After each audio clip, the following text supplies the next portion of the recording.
Bonjour à tous. La vente d'un lapin à seulement 10 € déclenche une polémique à Dijon.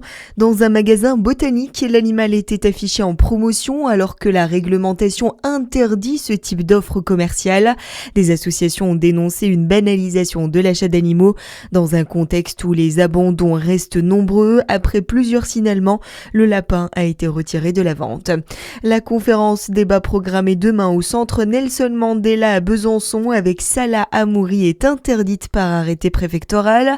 Le préfet évoque le contexte géopolitique et la prévention de troubles à l'ordre public. Ce n'est pas la première fois que le militant franco-palestinien est interdit de conférence.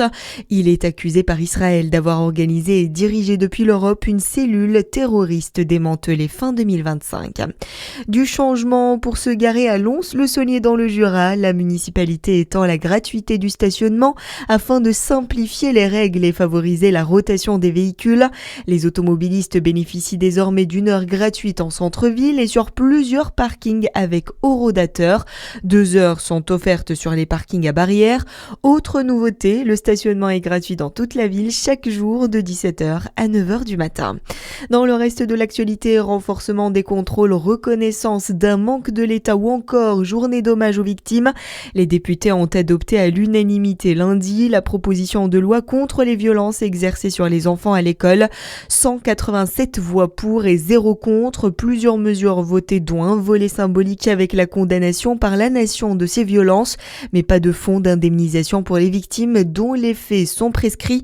Pourtant, le point de vue des victimes est le plus important selon Pascal Gély, membre du collectif des victimes de Bétaram d'Alain Esquer. Si on n'est pas du côté des victimes, on est de fait du côté des agresseurs. Donc toutes ces questions faites de contrôle, de confession, tout ça, etc., ça se réglera dès l'instant où on aura une vraie volonté politique de s'occuper des enfants. Et s'occuper des enfants, c'est de tous les enfants, dans les familles instituées, dans l'aide sociale à l'enfance, dans les clubs de sport, partout où il y a une connexion adulte-enfant.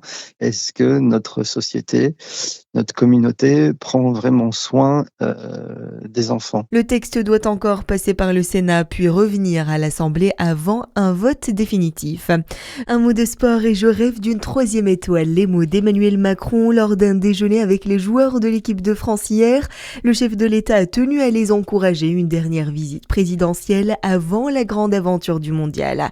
Et puis le DFCO poursuit son recrutement. Le club dijonnais a officialisé l'arrivée d'Ismaël Boulegcha pour les 2 prochaines saisons. Le latéral droit de 23 ans arrive du Puy.